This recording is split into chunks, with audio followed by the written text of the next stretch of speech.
So, what's the value in making a to-do list that's completable?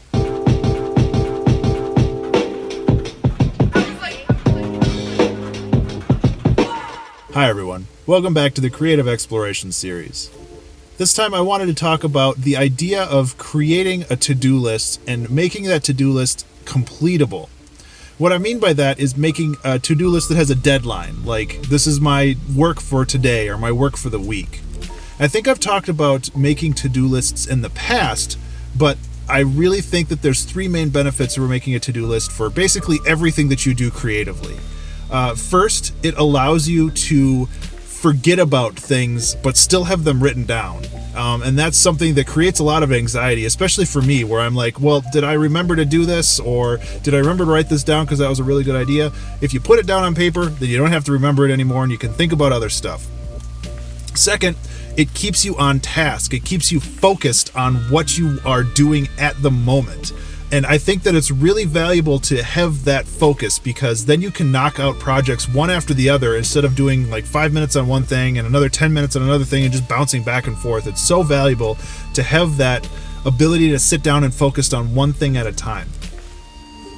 Third, it gives you the ability to better schedule your day or your week or everything else. It allows you to be like, okay, I have about 10 hours of work to do over the course of this week, and I have these social engagements that I have to take care of.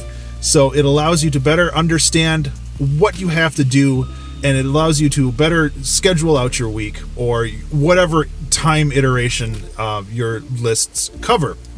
So now the importance of creating a list that is actually completable. That's the important part. A lot of people create a to-do list that's just kind of this rolling list of things that have to be done. And that's not exactly the goal of a to-do list. But I should say that it's important to have a rolling list like that, just not one that has a deadline and not one that you follow all the time. What you do is you take stuff from that rolling list and you put it into your daily or your weekly list. So while creating this list, it's important to make sure that that list is something that you can complete. And now this is something that I struggle with quite a lot, where I like schedule 8 hours of work into 6 hours of free time, and suddenly I'm getting all burnt out and I'm feeling bad about myself, and I just don't understand why. And it's because I'm overburdening the list that I'm giving to myself. So I'm essentially scheduling myself.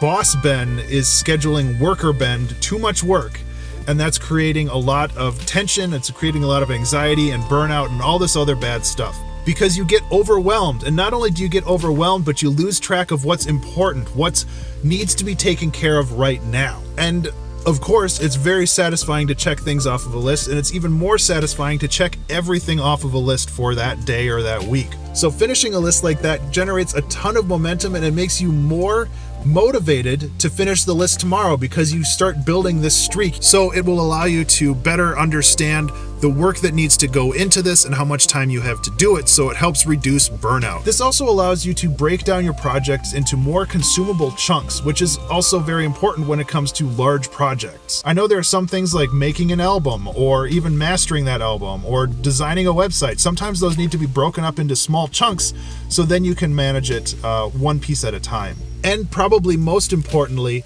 doing this will allow you to give time for yourself at the end of the day or at the end of the week.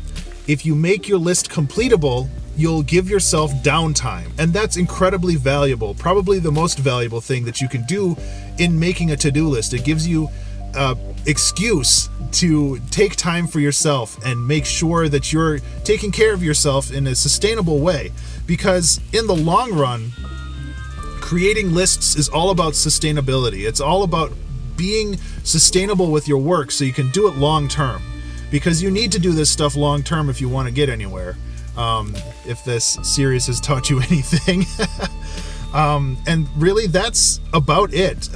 Do you have any list making techniques or have any suggestions for the comments? I'd love to read them and continue the discussion there. Otherwise, thank you so much for watching. I really appreciate it, and I will see you in the next one. Be remarkable.